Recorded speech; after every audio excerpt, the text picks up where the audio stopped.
Can you start? Yeah, Prabhuji, you can start. Sorry for delay, Prabhuji. Okay. Om Namo Bhagavate Vasudevaya. Om Namo Bhagavate Vasudevaya. Om Namo Bhagavate Vasudevaya. Narayanam Namaskrityam Naram Chaiva Narottamam Devim Saraswatim Vyasam Tato Jayamudire Nashtaprayeshu Abhadreshu Nityam Bhagavata Sevaya Bhagavati Uttama Shloke Bhaktir Bhavati Naishtiki. So we are reading from Srimad Bhagavatam, Canto 7, Chapter 3, the chapter titled Hiranyakashipu's Plan to Become Immortal.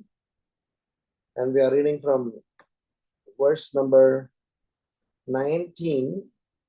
So we will read a couple of verses today and then discuss the context. So I'll read the shloka translation and purport. We will read 19, 20, 21. 3 verses we will read today and then we will discuss them. Naitat purvashayaschakur na karishyanti chapare nirambur dharayate pranan kovai divya samasatam.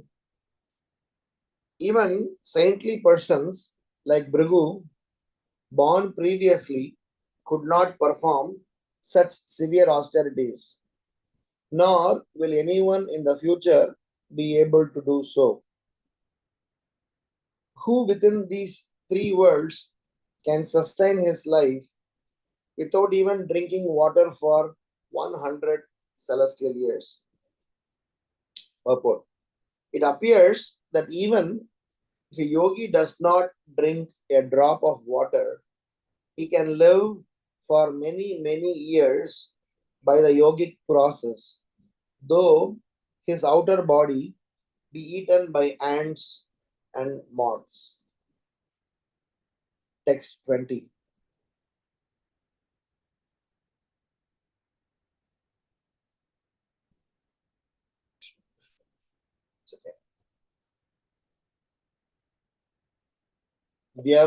Vyavasayena tenena dushkarena manasvinam taponishtena bhavata jitoham ditinandanam. My dear son of Diti, with your great determination and austerity, you have done what was impossible even for great saintly persons, and thus I have certainly been conquered by you. Purport. In regard to the word Jita, Srila Madhava Muni gives the following quotation from Shabda Nirnaya. Parabhutam Vashastam cha jitabit uchyate budai. If one comes under someone else's control or is defeated by another, he is called Jita. Hiranyakashipu's austerity was so great and wonderful that even Lord Brahma agreed to be conquered by him. Text 21. Tatasta Ashisha Sarva Dadami Asura Pungava Martasya Tehi Amartasya Darshanam Nafalam Mama. O best of the Asuras, for this reason I am now prepared to give you all benedictions according to your desire.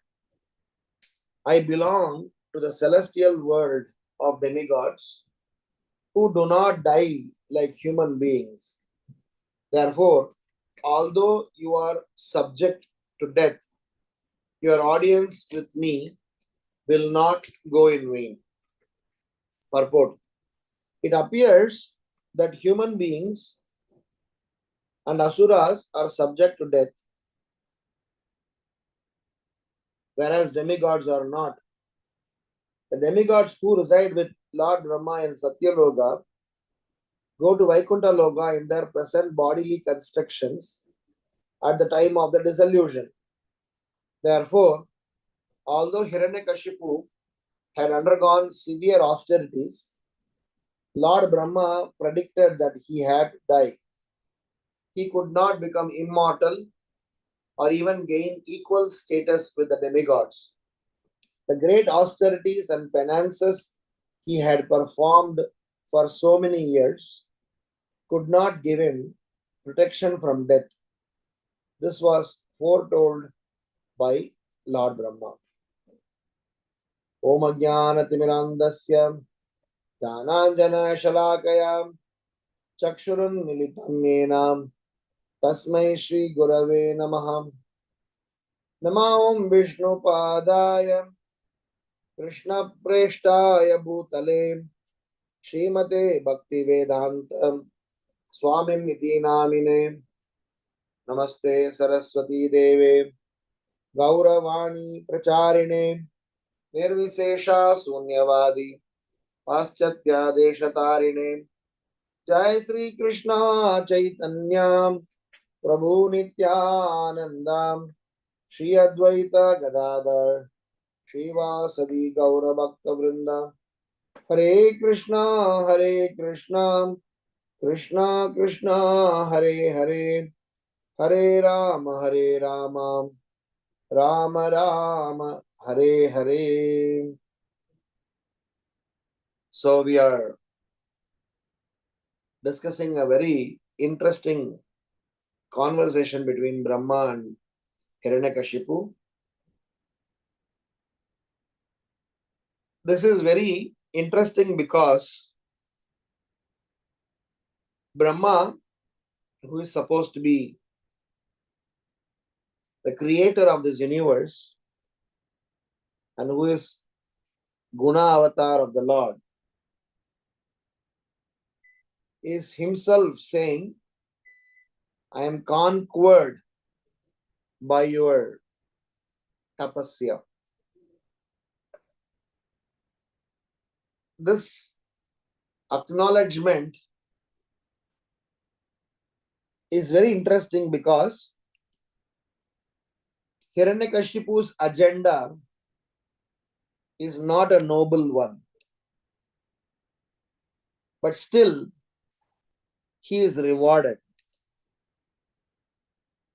So we are going to learn some sets of lessons as always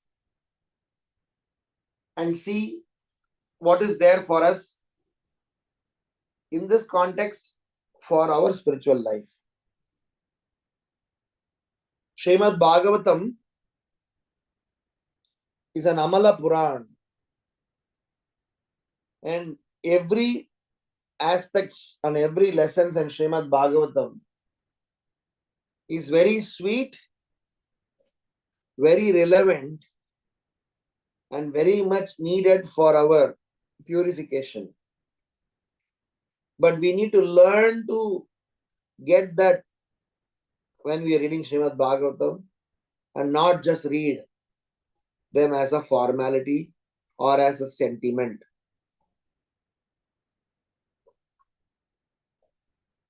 The kind of tapasya Hiranyakashipu had been performing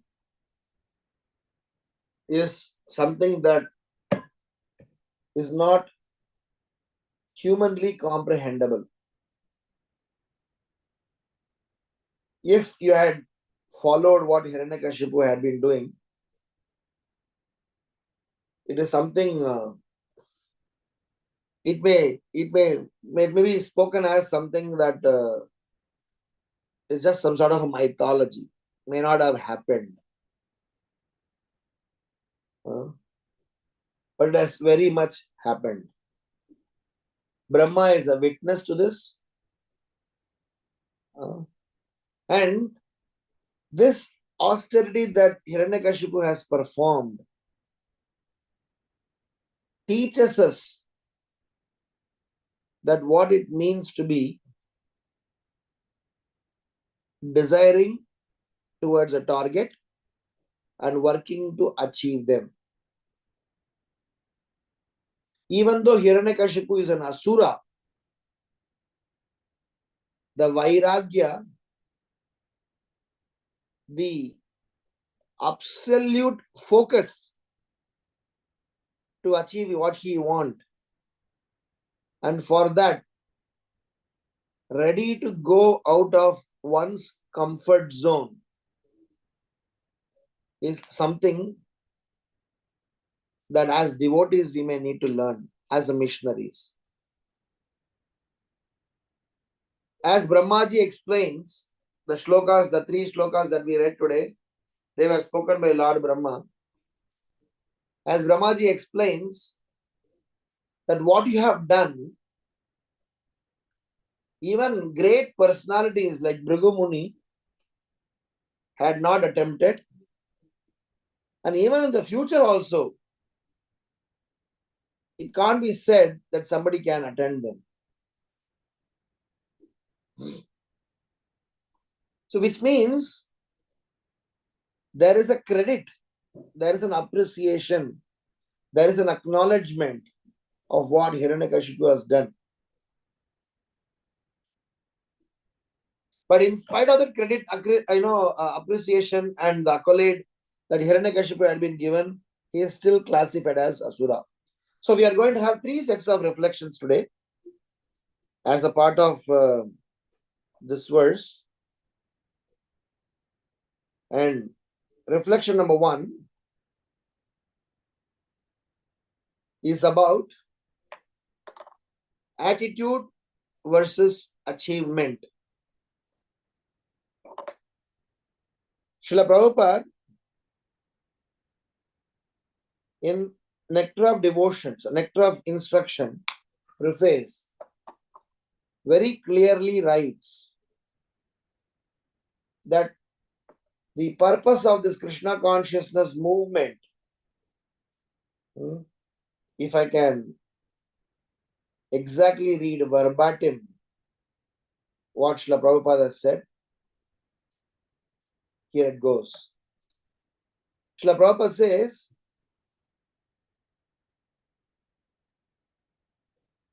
in all spiritual affairs, one's first duty is to control his mind and senses.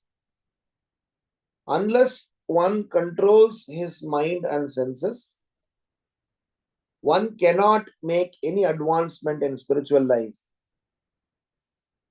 Everyone within this material world is engrossed in the modes of passion and ignorance. One must promote himself to the platform of goodness, Sattva Guna, by following the instructions of Rupa Goswami. And then everything concerning how to make further progress will be revealed. So Prabhupada says that for us to progress, advance in spiritual life, one need to learn to control his mind and senses. But then, Hiranyakashipu has exactly done that now. Has controlled his mind, controlled his senses. Not 1 year, not 2 years. For 100 celestial years. But what is the secret which differentiates him from others is also what Prabhupada says. So there are 2 aspects that Prabhupada is saying. One is upgrading oneself to the mode of goodness by following the instructions of Rupa Goswami. So, controlling mind and senses without this aspect. So, I say I control my mind and senses. I perform austerities. I perform tapasya. You are given some credit. You are given some reward. but you are still not called as a devotee, you will still not be able to go back home, back to Godhead. You will still not be classified as a Vaishnava because, number one, mode of goodness is missing. And number two, Prabhupada writes further in that preface, advancement in Krishna consciousness depends on the attitude of the follower. A follower of the Krishna consciousness movement should become a perfect Goswami.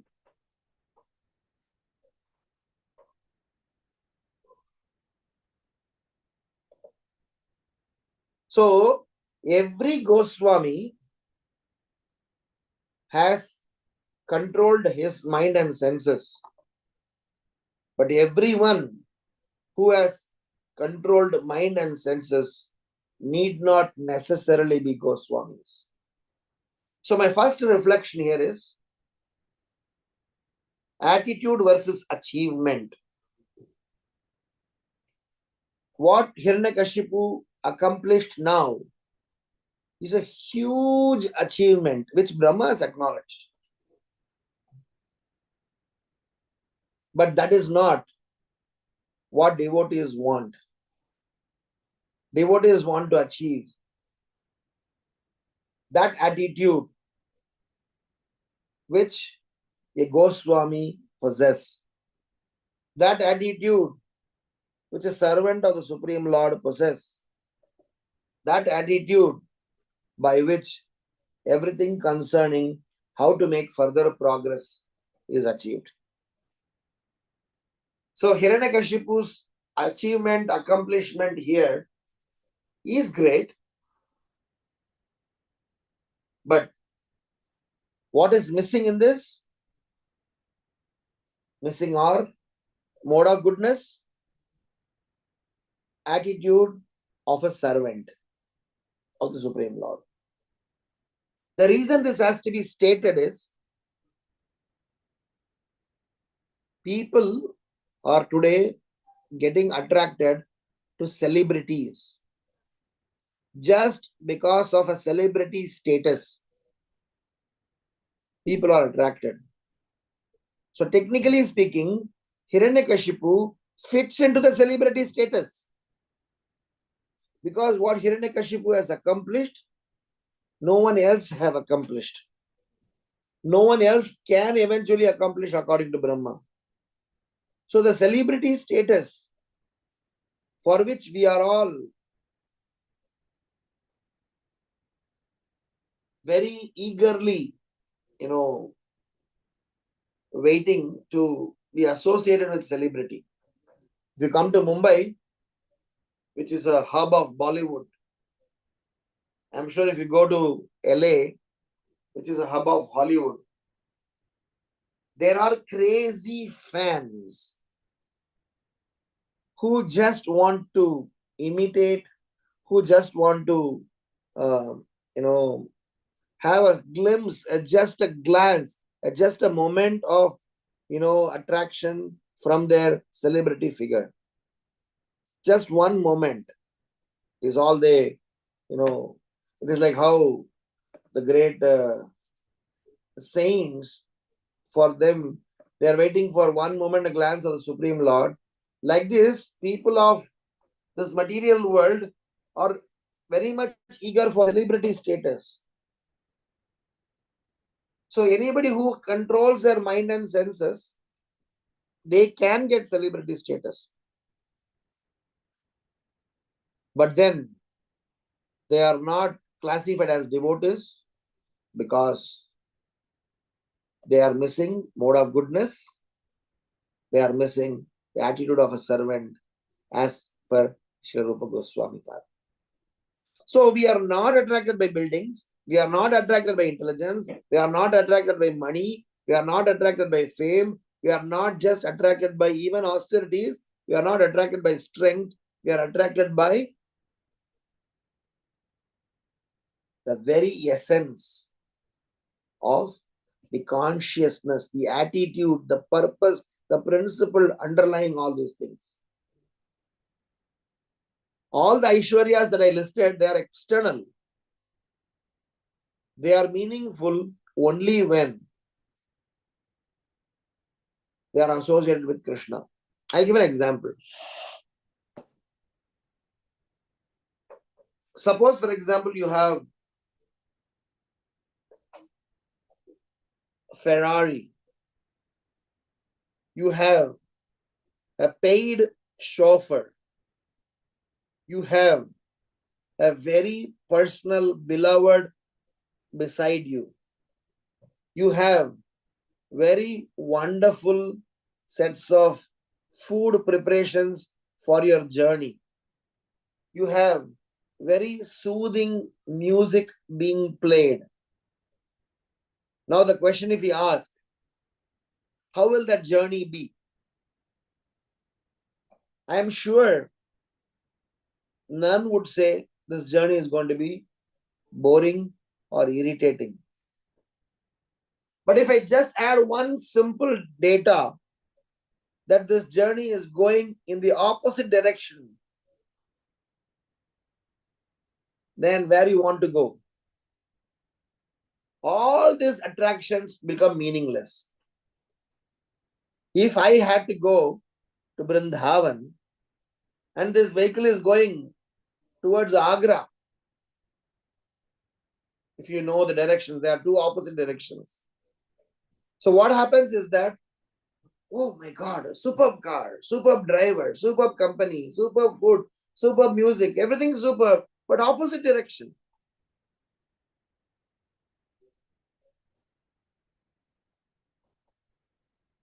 Rather, prefer to travel in an apparently substandard vehicle, but the destination is pretty much clear.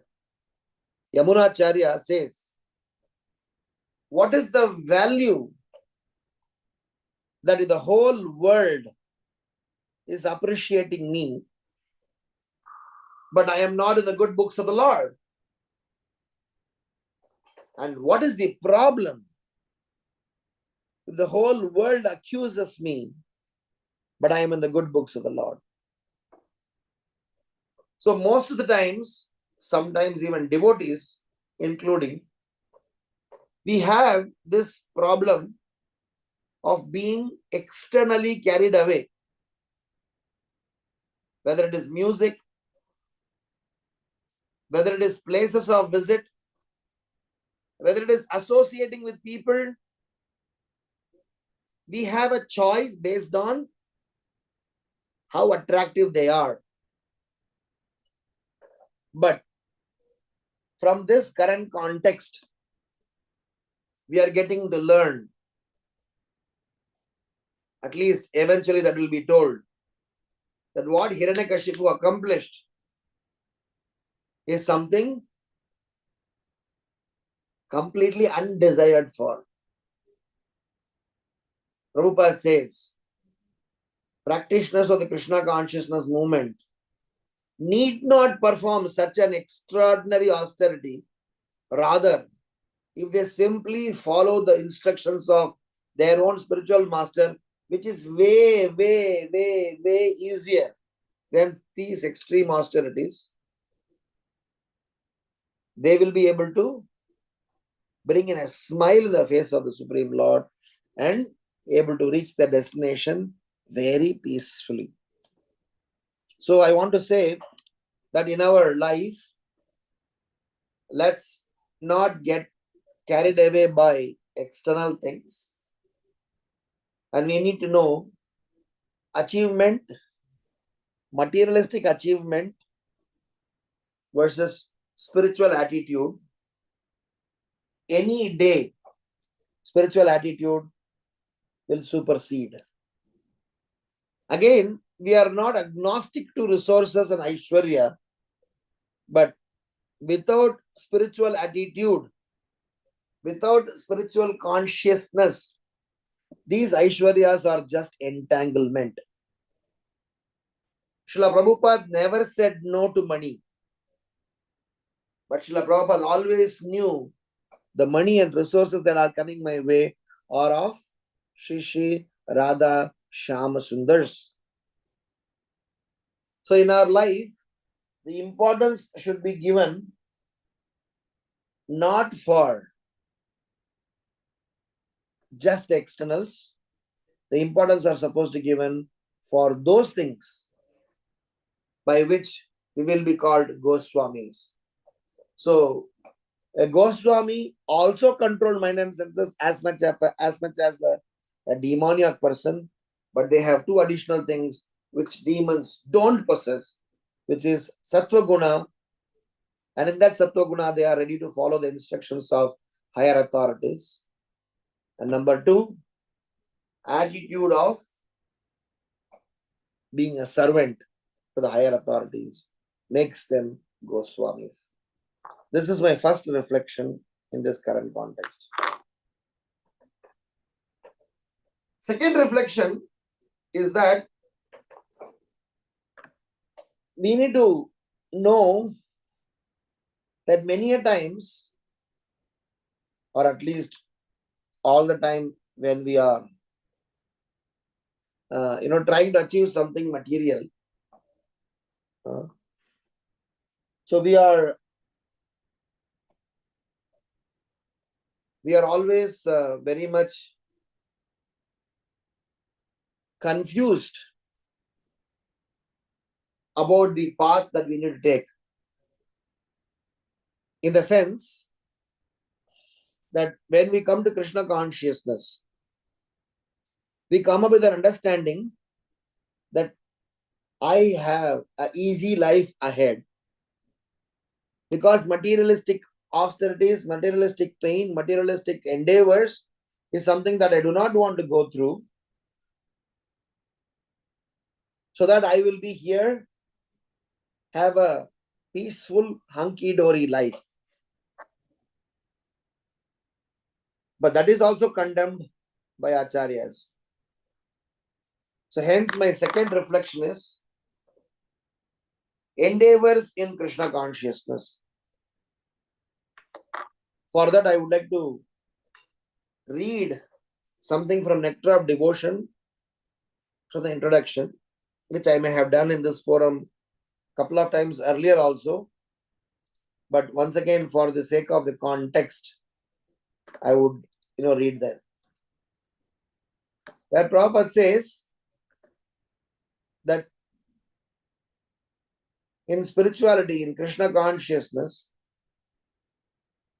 consciousness alone is not enough. So I will just read this from introduction.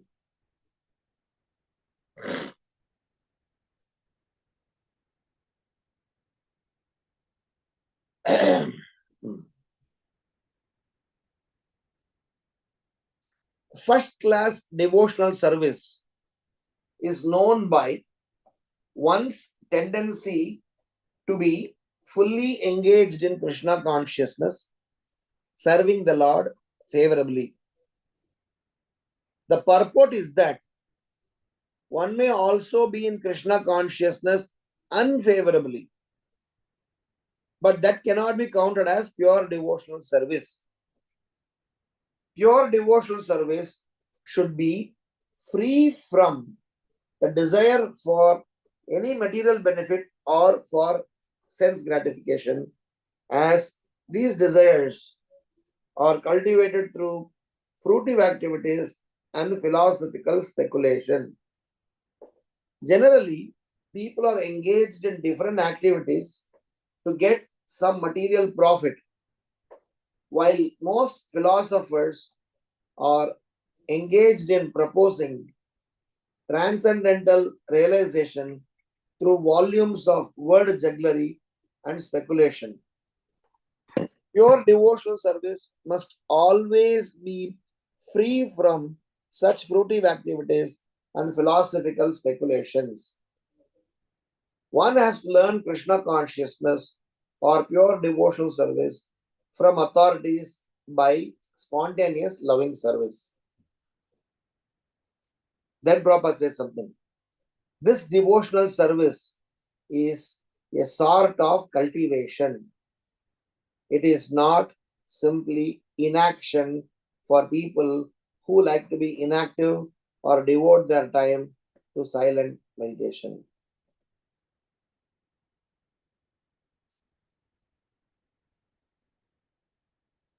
So the point here is very interesting. Endeavor in Krishna consciousness. Prabhupada further says this. The consciousness alone is not enough. We see demons going all the way out of their comfort zone and perform austerities to reach their target. And in Krishna consciousness, whilst we need to control our mind and senses, we need to upgrade our mode of goodness, we need to be having right set of attitude. All these three things will prepare our consciousness to be favorable. But then Prabhupada writes here, as soon as we say cultivation, we must refer to activity. Without activity, consciousness alone cannot help us. All activities may be divided into two classes. One class may be for achieving a certain goal, and the other may be for avoiding some unfavorable circumstances. So my second reflection here is, what is endeavors in Krishna consciousness? So as Asura, Hiranyakashipu was extremely focused. As Vaishnavas, we are also supposed to be extremely focused in our mission, which means we need to go out of comfort zone, which means we need to perform austerities, which means we need to be ready to do all the activities which are needed for our missionary goal, along with maintaining our attitude and following in the footsteps of previous acharyas and being more of goodness. I'll tell a very interesting story. Bilvamangala Thakura, before he became a self-realized soul, he had this bad habit of regularly visiting a prostitute. He used to regularly visit this prostitute every day. Her name was Chintamani. He got so much attached to her that not even one day he could refrain. One night, it was profusely raining and there was a thunderstorm and a hurricane.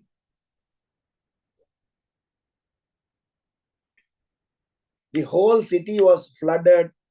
There was an electricity, cut. People were, refraining from travel. But this guy couldn't control. Somehow when the evening time kicked in, he developed the desire to go and see Chintamani. And he said, how will I travel? Because there is absolutely no means to travel. Everywhere the city is flooded. People were dying. There were dead bodies floating around.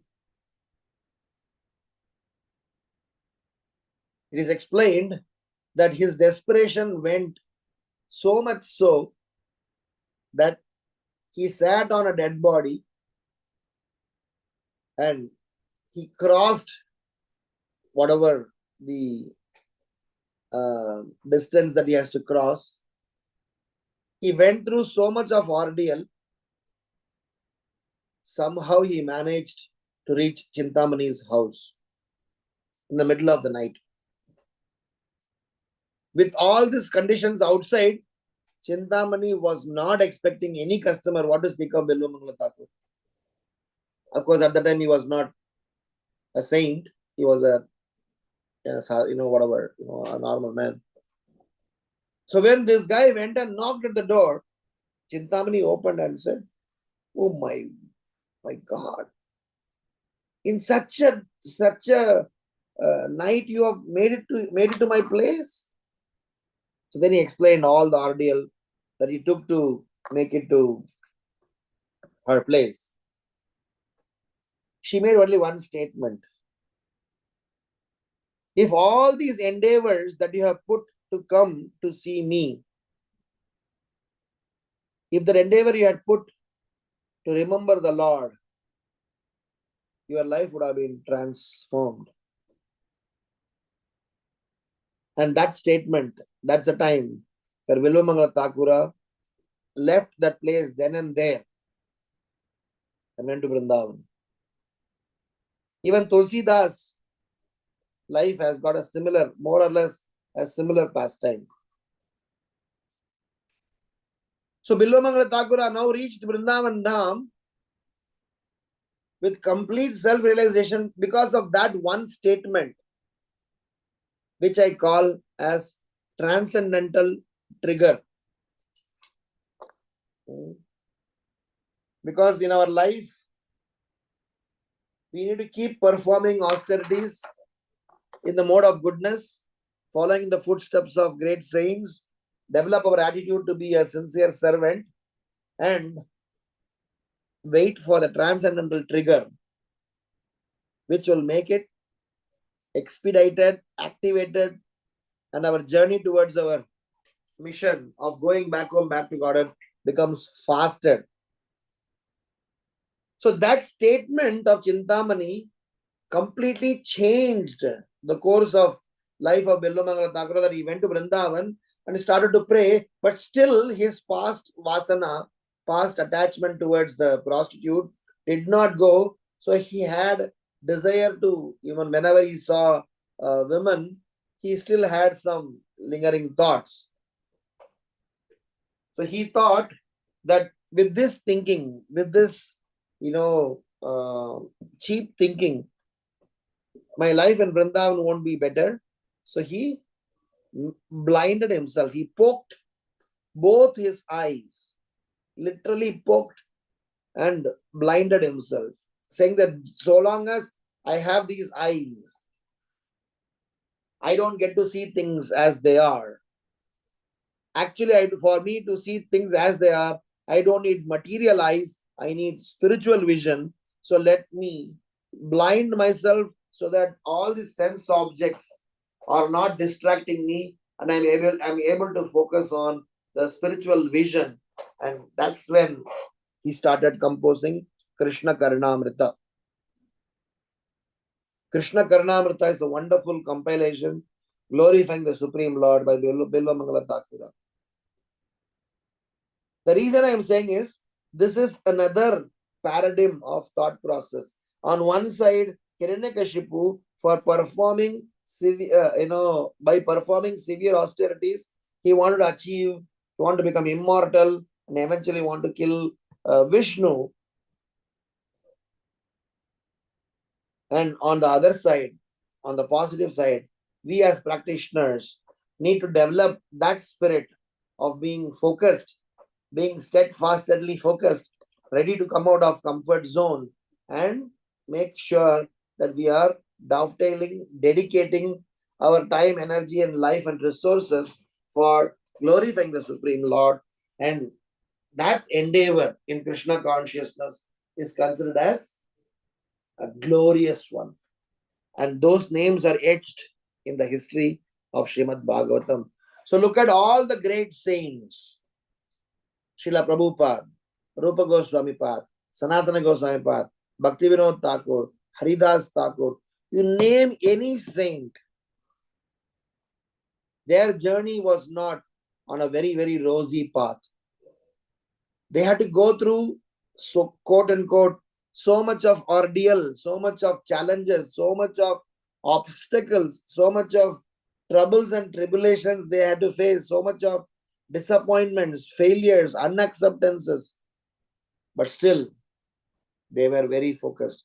So the difference between first reflection and second reflection is, on the first reflection, we are defining what is our attitude versus achievements supposed to be. And in second reflection, we are adding one dimension, which is about endeavor, parishrama, to be. You have to go out of the comfort zone. You are supposed to work in such a manner that we are missionary. As Prabhupada explains in the introduction to NOD, where he says pravriti and nivritti. Pravriti meaning something that we are supposed to be done for favorably in Krishna consciousness. Nivritti is something that we are supposed to avoid. So what we are supposed to avoid, what Hiranyakashipu did. What we are supposed to do, what Hiranyakashipu did. What Hiranyakashipu did was that we are supposed to follow being focused. Single-pointedly focused. Vivasayatmika buddhi ekeha kurunandana bahu shakahi anantasya buddhayo vyavasayinam. As Prabhupada explains here, he was also kind of Krishna conscious, but unfavorably. Kamsa was also Krishna conscious, but unfavorably. Just before Krishna was, appearing, Kamsa had several sleepless nights, constantly thinking about Krishna, but that is unfavorable remembrance.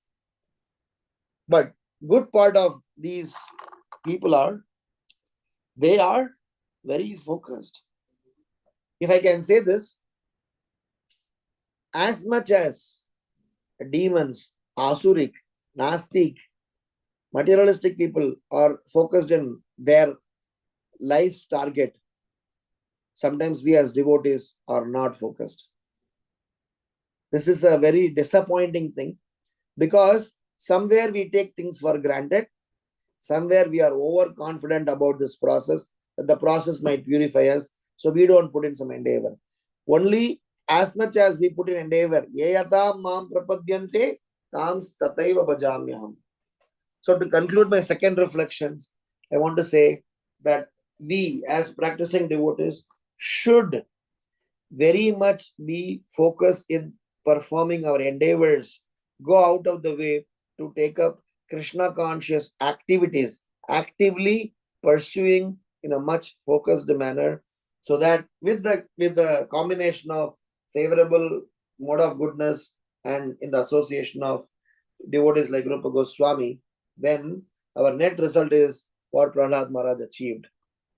If you compare now what Hiranyakashipu performed austerities vis-a-vis what tribulation Prahlad Maharaj had to go through, Prahlad Maharaj's tribulations stand out much more than what Hiranyakashipu had gone through.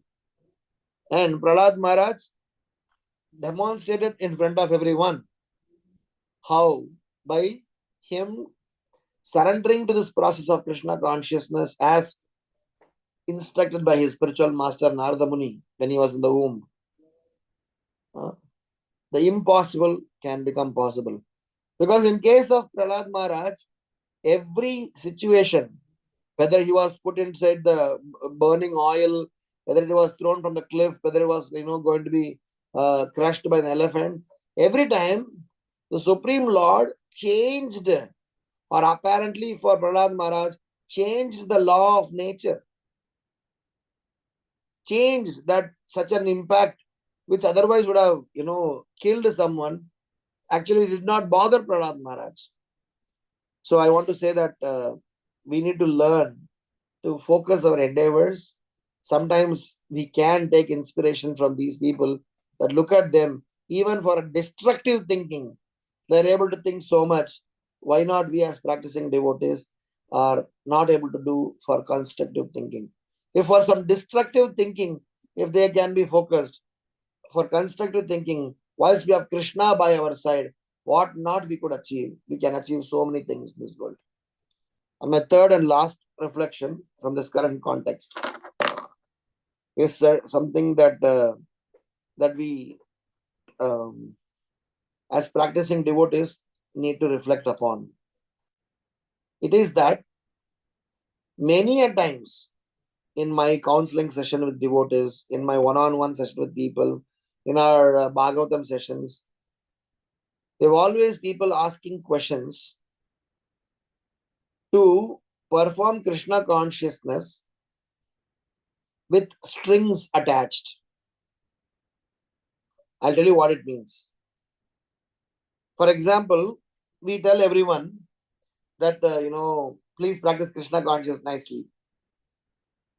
When we say practice Krishna consciousness nicely, which means chanting, hearing, serving, and so many things.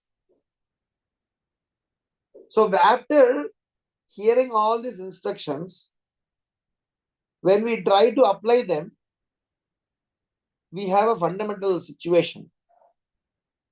The situation is we need to keep something constant and something as a variable, which means if I have to plan something in my life, I need to make sure that there are certain aspects of my life are supposed to be properly fixed. Okay, my money, my health, my family, they are all supposed to be protected so that I can think of doing, some social service. So we are always looking at something to be fixed as a constant, keeping that as the center of focus. We try to adjust all our activities. And when we read such verses from Srimad Bhagavatam, we need to know that constant in our life should be our Krishna consciousness rather than something else. So today, our constant is our chanting, our choices of service, our availability for Bhagavatam class, our interest in practicing missionary mode in Krishna consciousness. They are subjected to over and above my existing constants welfare. If my money is not a problem, if my job is not a problem, if my family is not a problem, if my things are not a problem, then I will first take care of them. Then I'll adjust my Krishna consciousness. Because somewhere we believe that by doing Krishna consciousness, we have a fear that we may lose some of our current comfort zone, some of our current enjoyment. Nadanam, najanam, nasundarim, kavitam va jagadisha kamaye, mama janmani janmanishware, bhavatat bhakti raheti kitvaye. So when we offer this prayer, there is a fundamental fear. I used to always tell this to my students. When we chant this prayer, Nadanam, Najanam, Nasundarim, what are we saying? We are telling Krishna, I do not want wealth, material wealth. I do not want materialistic followers. I do not want some, false appreciations and glorifications about me. Life after life, please bestow me with the benediction of serving you. But when we chant this prayer in English, we have a fear. What if Krishna says, Tatastu? So be it. So we have the tendency of walking on two boats. We want best of the two worlds. We want all the conveniences, pleasure, money, name, fame, prosperity, everything of this material world. And we also want Krishna. But interestingly, in general, they don't coexist. If you have Krishna, then there is no Maya. If there is Maya, then there is darkness. So the idea is that somewhere in the heart of heart, we are not able to come out of. So that is why many practicing devotees have this challenge of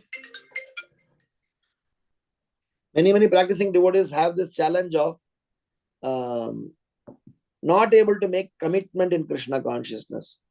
Because what commitment I will do, Prabhuji, if I have to make commitment, then it will affect my job, it will affect my family, it will affect my earnings, it will affect my health. So does that mean that we are not supposed to take care of all of them? We are supposed to. But we are supposed to do all of them in favorable situation for Krishna consciousness. If your job, health, money, wealth, and family are against your Krishna consciousness, then don't reduce your Krishna conscious needs. Rather than you change all of those things to accommodate Krishna consciousness. Hence, my drive home point of the third reflection is We need to make sure Krishna consciousness is made as a constant and everything else is dependent on that. Do I need to get married? Are they going to be in favorable to Krishna consciousness? I will proceed. Do I need to get, money, job, place, any other, kind of achievements in life? Our natural question is supposed to be if they are going to be favoring Krishna consciousness. If they are not favoring Krishna consciousness, then I will differ. Can we say that? Chaitanya Mahaprabhu and, Sarvabhauma Bhattacharya, they were discussing. In that context, Krishnadas Kaviraj Goswami writes, Sthane stita stutikatan tanuvan manobi. You can be wherever you are. You just need to dovetail the entire resource energy for the pleasure of the Supreme Lord. So, when they say that, what it means?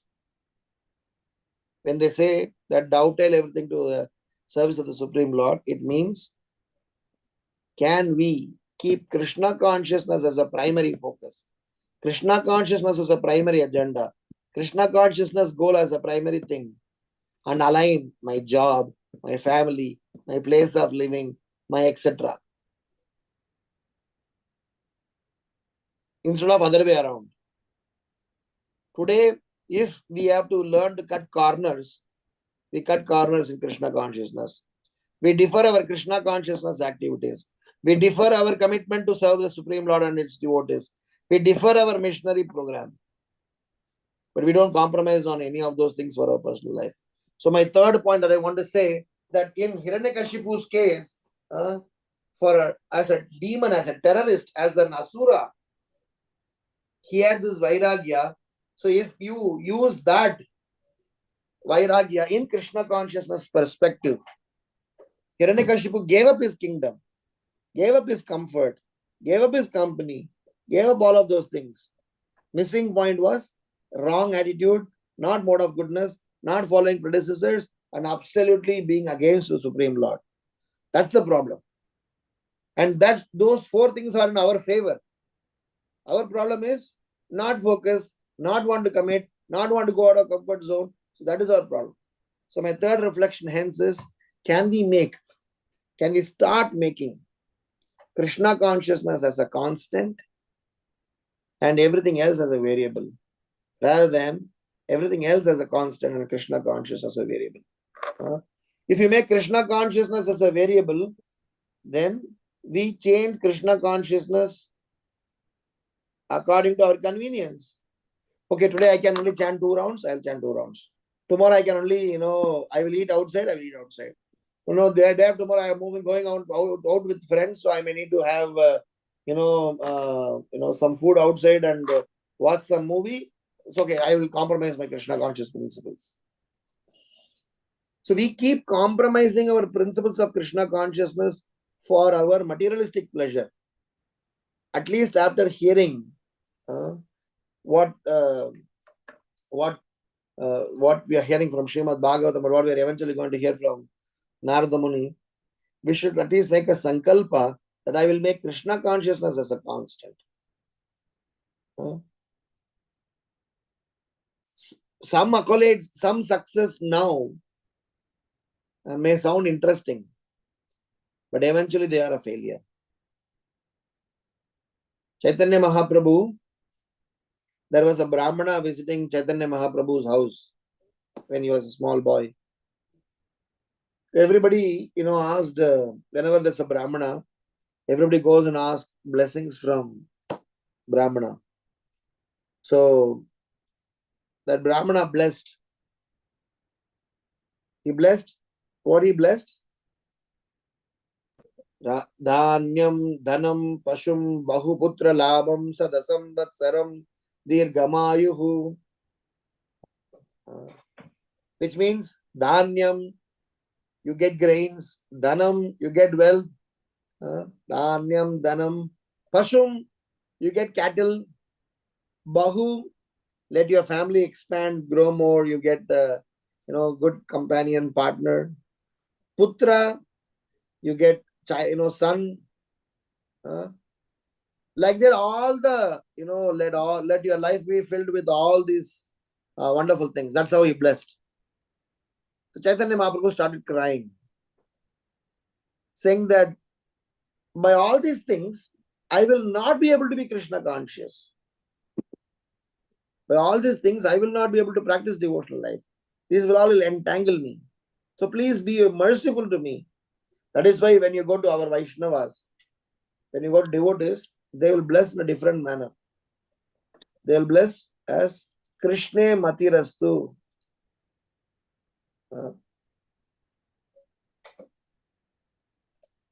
Krishna Matirastu means may you always be remembering. May you always be glorifying. May you always be conscious about Krishna. So can we go back to Krishna and say, Krishna, for you, I am ready to do anything. For you, I am ready to change anything. I was in UK a couple of years before. I was talking to Krishna Avanti School's CEO, Naveen Krishna Prabhu. So he was telling how, because for good education, people were ready to relocate. For good education for their children, people are ready to relocate. They're ready to change jobs. They're ready to sell their properties. They're ready to do everything because they thought education for their children is very important. So at that time we were discussing. Suppose if the spiritual master says to the disciple, for your Krishna consciousness, you relocate, you do this job, you go to this location, you take up this service. What will we do? We go back to our Guru Maharaj and give reasons. Because of my job, I can't do this, Gurudev. Because I am a house here, I can't do this, Gurudev. So what importance you are giving to something else wherein you are able to change, adjust for anything and everything under the roof. But on the needs of Krishna consciousness, we are not trying to be impractical. We are not trying to be, biased. We are not trying to be mean. But we are trying to highlight a very important point about our mindset. Being Krishna consciousness does not mean a part of life is Krishna conscious. Being Krishna consciousness should mean Krishna conscious way of life. Our working, our job, our family, our children, our community, our lifestyle, our decisions, our priorities, our dress, our address, everything should be Krishna conscious. Then we are, then we are on the right track. So hence my third reflection is that Krishna consciousness being a variable, you keep changing them according to different situations, is something not acceptable. So to conclude, to summarize, this context is very interesting context where Hiranyakashipu's success or Hiranyakashipu's endeavor has been appreciated, but then we have lessons for us to learn, and those are 3 lessons. Are number 1, attitude versus achievement. So achieving your target without a right attitude is completely meaningless. Operation success, patient died. So that is not achieving the target. So similarly, in Krishna consciousness, we need to see to that how we are upgrading our consciousness to mode of goodness and our attitude being a servant of the Supreme Lord, along with mind control and sense control, which even the demons are doing it.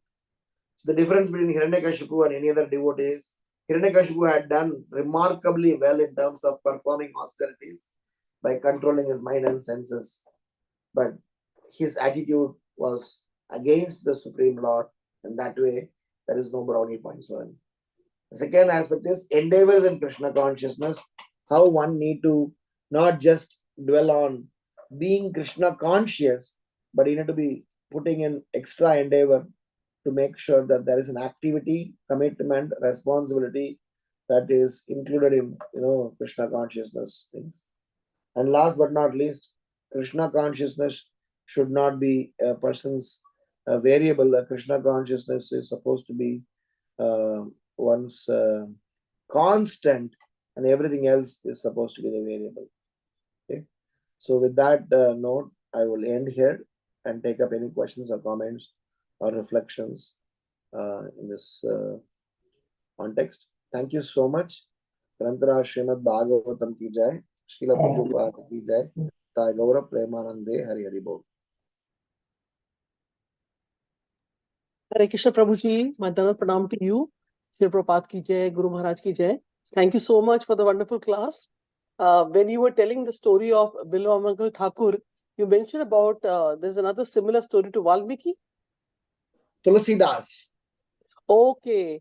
So I don't know, I'm not able to recollect. Can you, in a short way, explain that also? Same, similar episode. In Tulsidas' life, similar thing happened. More or less It's identical. Naradji, right? No, Tulsidas. Yeah, I'm just forgetting the story completely. So I was just wondering. Tulsidas is the one person who had also compiled Ramayana. Okay. There's a Ramacharita had been compiled by Tulsidas. It's a very famous saint in northern part of India.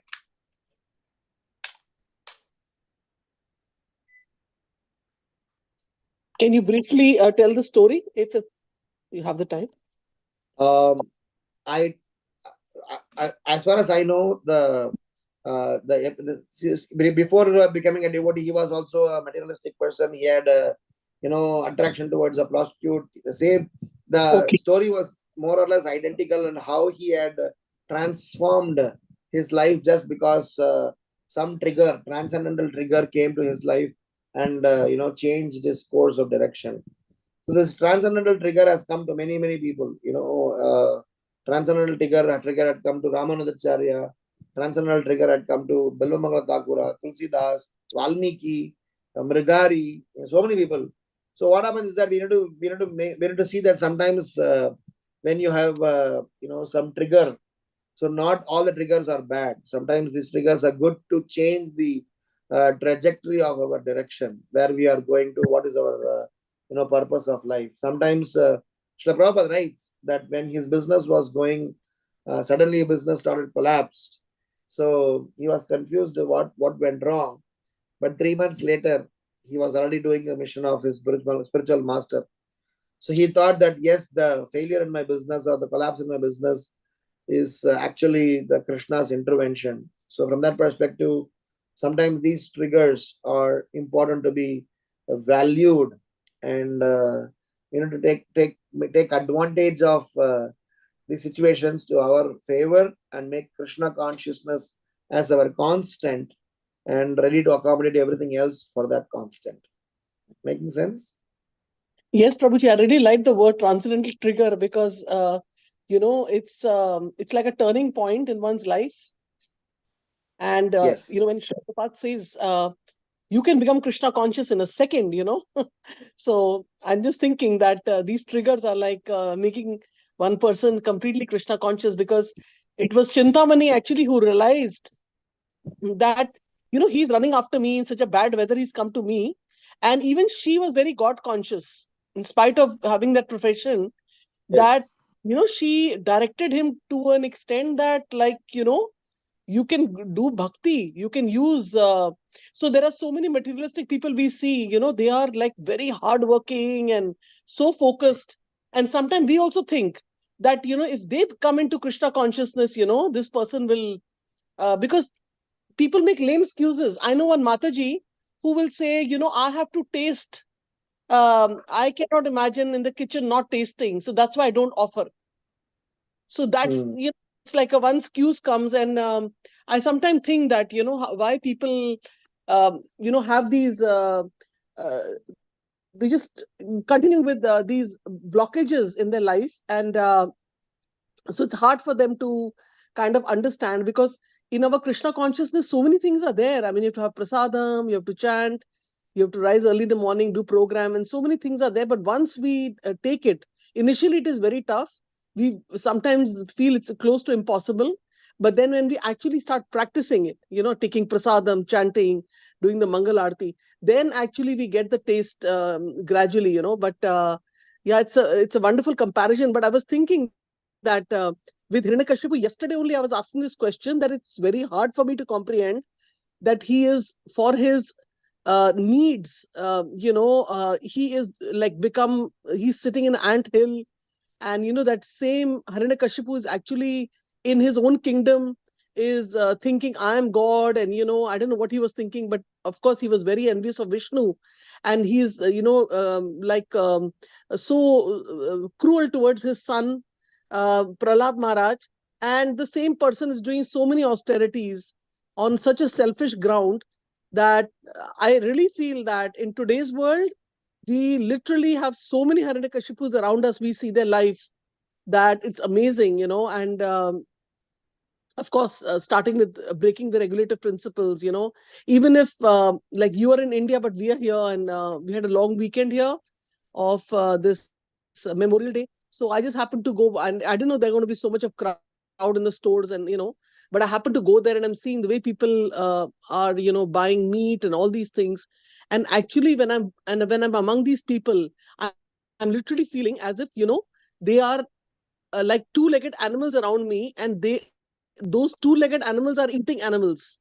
So they're going to continue in this cycle, and it's very, very depressing, and they think it's enjoyment, so many Hiranyakashipus in different ways, different forms, we see around us, and the best place to be is with devotees, and I just, all glories to Srila Prabhupada and Srila Prabhupada's Guru Maharaj and the Parampara. Hare Krishna. Thank you so much, Prabhuji. A wonderful class.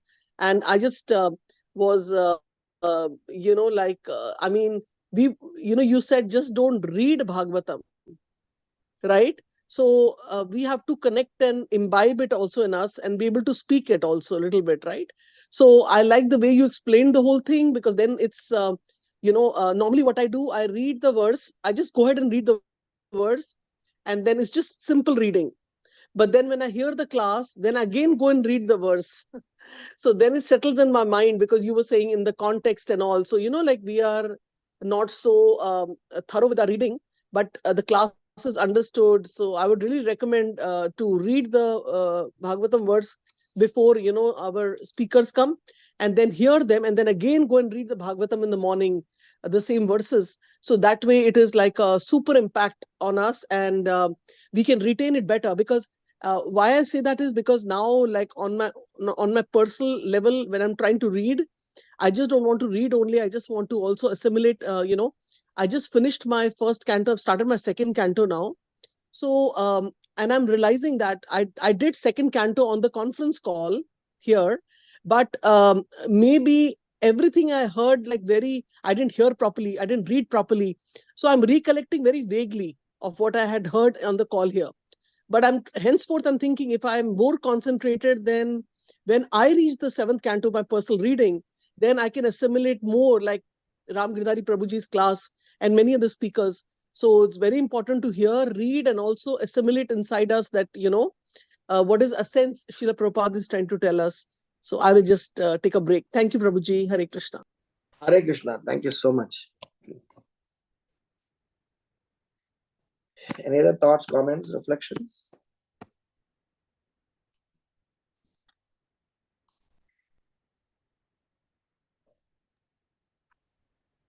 Hare Krishna, Prabhuji, Dana Pranam.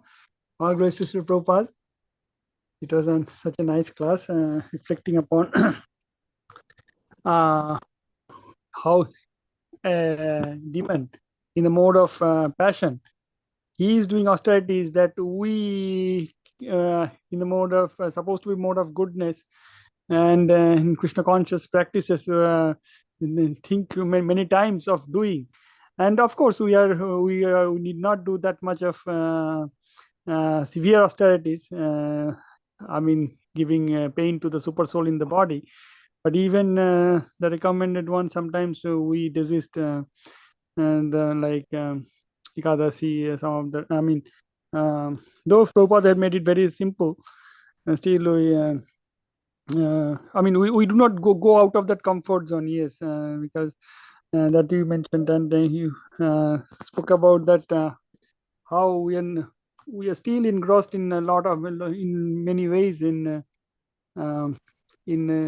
sense gratification, and still we are unable to come out. And because yeah, that even with a very learned person, controlling the senses is very difficult. And you nicely gave the example of I mean, in the earlier years of Tulsidas and Bullamangal Thakur, and that word transcendental trigger, that is also very nice and to reflect upon. Yes, we all need that wake up call. Actually, Prabhupada, when he met George Harrison, Prabhupada said the same thing. Prabhupada met the Bhakti Swarup Damodar Maharaj, Prabhupada said the same thing. When Srila Prabhupada met Alfred Ford, he said the same thing. That all the resources that you are blessed with, somebody is blessed with fame, somebody is blessed with wealth, somebody is blessed with intelligence, Srila Prabhupada dovetailed them. So what he taught them was, there's nothing you need to do, change. You need to change your attitude. So that's a fantastic way. Bhakti Swarup Damodar Maharaj, he was a PhD student. He decided to give up his studies and join Prabhupada. Prabhupada just did a small alteration and he made him as a Paramahamsa, great saint. George Harrison was so famous. He wanted to quit everything and join Prabhupada. Prabhupada just did a small adjustment and he did a same change. So he made the variable constant and constant as a variable. So the magic, unveiled. And the same case with respect to Alfred Ford. So look at what he's contributing for our movement. So I guess we should if at all we have to bet on someone's promise, that should be on Krishna's promise rather than all these so-called insurance agencies and government's promise, which is anyway tend to change when the ruling party changes. So what is going to be constant is Krishna's promise. So let us put our bet on that and keep everything else ready to change. That way our Krishna conscious will be very, very happy. Nobody is saying that don't earn, don't work, don't do anything. Anyway, we are open to change for our job, for our children, for our promotion and growth. We're ready to change. So why not we change for Krishna and keep Krishna as a constant? That's the message. All the Adhibhuta Shara.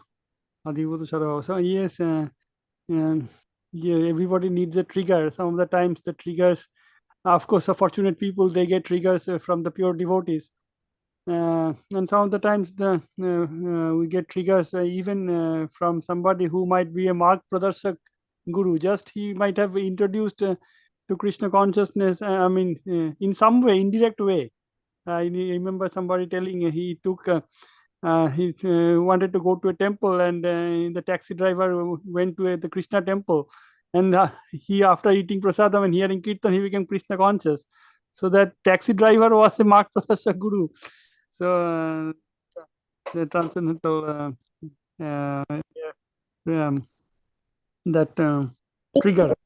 Yeah. To ask Prabhuji, sorry, I'm intervening, but if somebody in our life is a Mark Pradarshak Guru, and we feel that person is like it could be in the temple, it could be in our family life, diverting us towards, telling us you're so much into whatever activity we're doing, mode of passion, ignorance, but we need to divert it towards bhakti. I remember when Mataji told me that you're doing so much and all, not Mataji, is my mommy from Canada. She came, she says, why don't you go to Vrindavan only? So much you're doing, the whole day you're engaging. I'm not doing anything, but she thought I'm doing. So I said, well, I cannot leave my husband and my daughters, because I'm supposed to serve them, and I'm supposed to take care of family. That's what Lord Chaitanya has advised us. She said, but so people don't know the sense of it. But yeah, if someone has been a Mark Pradarshak Guru in our life, and the person, some could be devotee, non-devotee. So what is our attitude towards them? Should we, how can we express our gratitude towards them, Prabhuji? In what way? Thanking. Say thank you. Had you not, triggered that? So, Abhar Yes. Vyakt Prakat Karna. So, being thankful to Pat Pradaksha Guru, Marg Pradaksha Guru is the best way. And we may not be able to learn from them, we may not be able to associate with them, we may not be able to serve in the capacity we would have otherwise served our other gurus, because they may, if they are part of a devotional practice, that's okay. But if they are not, still we have to be showing our indebtedness, because they had helped us to change our course of direction. So anytime when anybody has supported you in any capacity, our reciprocation is prayers and being thankful, appreciative towards them.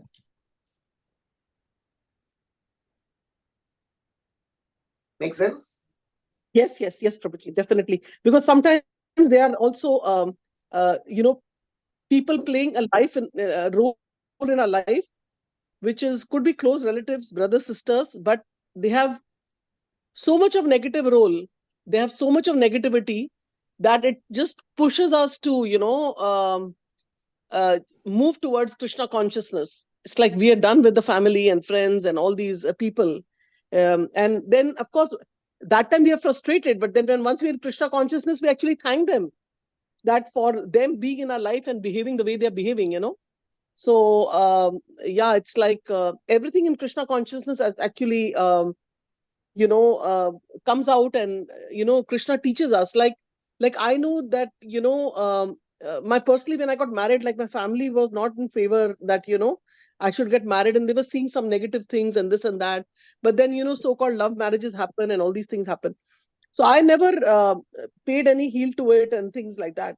But when I actually came into Krishna consciousness, I could very transparently see that, my parents were right. And not like I'm in a position that my husband is, like this and that. But like over the time, what happens is once you're married, and when it's not a devotee situation, where the both husband are not devotees, and otherwise also, like initially we don't come to know our spouse, how he is or she is. But then over the time we understand the shortcomings and everything, and then our memory becomes a little bit sharp because we're chanting, and then Krishna reminds us that this is it, this was the point, that time you're not understanding, but this is the time when now. So then we, of course, we say sorry to our people who are not there with us and who are trying to guide us that time, but then we were not getting guided. So everything, the guiltiness, all those feelings and everything, is rightly told to us in our heart, in our mind, when we are in Krishna consciousness. Otherwise, we just think from our own mind and think we are right and everything we're doing is right, so like that. And of course, it makes us, I could have not learned the definition of what humbleness is, unless I was in Krishna consciousness, because that was not something a part of me, I felt, this world is so crude, and, uh, if it is like that, I also have to be like that. And what is the point of being humble? But then, one line I heard, I don't know from whom, which is so stuck with me, that if you're not going to be humble, then Krishna is in our heart and everyone's heart. He's not permanently there with you. He's not going to be there with you if you have this lust, anger, greed, and on top of everything, like not humble. So, then we try to inculcate those qualities and, learn those shishtastakams and so many other things. We try to, memorize 10 offenses. So that way we can be on track, and, Krishna can be in our heart. And, even he left the gopis when they were proud that we are with the Krishna. So pride and humbleness, all these things, these kathas teach us so much. Yeah. I just wanted to mention that. Yes, Prabhuji. So I'm going to be really thankful to. There are a lot of people. I have a whole list, of people to be thankful to in devotees, no devotees, non-devotees mostly, family, friends, and close ones who have triggered me to take this path. And I have no complaints against them now. I'm happy that they acted that way, and it, made me detach from there and get attached here. So I wanted to mention that. Thank you. Thank you. Hare Krishna, thank you for your wonderful nectarian class. And Sorry, Dr. Prabhuji, I cut you in the middle, but I was, I was wanting to ask this, question, No. and because like we have to connect with everyone and spread Krishna consciousness. But if you have anything more, you can go ahead, Prabhuji, because your questions are always so interesting that in that only I get another question to ask. And I'm That's question. okay. Yeah, because without questions, we are like that. We are like that. Those demons, because we are asking those questions. We are where we are trying to be, or at least we are.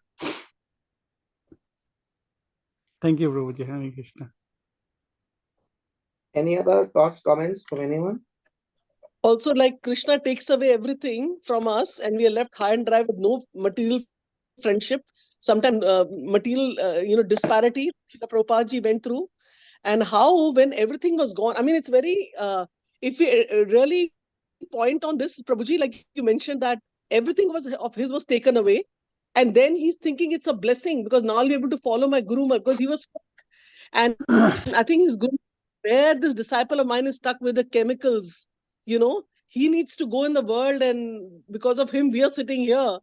So how he just with nothing, no money, nothing, so simple hearted Sri Prabhupada is, like, he just left, otherwise we would be running around and finding another business or finding some other way. But actually he had taken the instructions to his heart, his Guru Maharaj. So once the instructions are realized, goes to the heart, and like you mentioned, people, they'll do that for the children, and they'll move schools and all that you were mentioning. But that instructions of Srila Prabhupada, actually, our Guru Maharaj and Srila Prabhupada and all the other Shiksha Gurus should actually be taken to the heart, and then only we will be strong in the part of bhakti. So I just wanted to. The formula is very simple. You listen, follow, and be an example, a role model, and help others.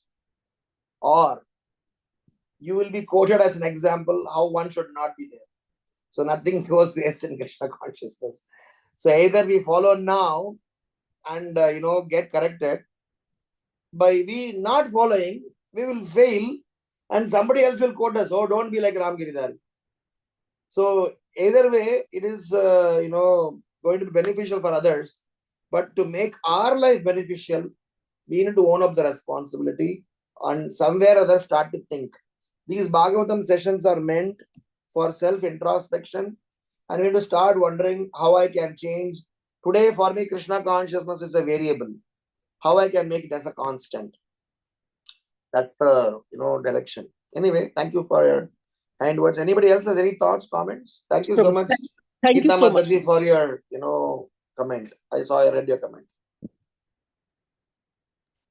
Hare Krishna, Prabhuji. Thank you.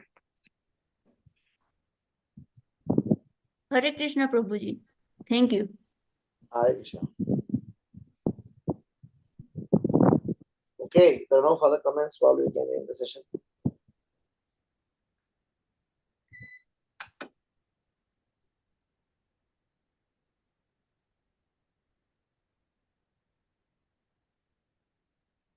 So we can pay our prayers to all the devotees on the call. If nobody has comment questions, but we really enjoyed the class today, and after a long weekend here in USA, we came back to Bhagavatam. Yesterday was also Bhagavatam, but then it was like Monday. So thank you, Prabhuji. Vanch. Kripa Sindhu Ch Sitana Pavanebhyo Vaishnavebhyo Namo Namah. Ananda Koti Vaishnav ki jai. Srila Prabhupada jai. Yes. Ram Prabhuji ki jai. Jai. Thank you, Prabhuji. Hare Krishna. Hare Krishna. Hare Krishna. Thank you so much, Prabhuji, for the wonderful. Hare Krishna. Thank you, Prabhuji.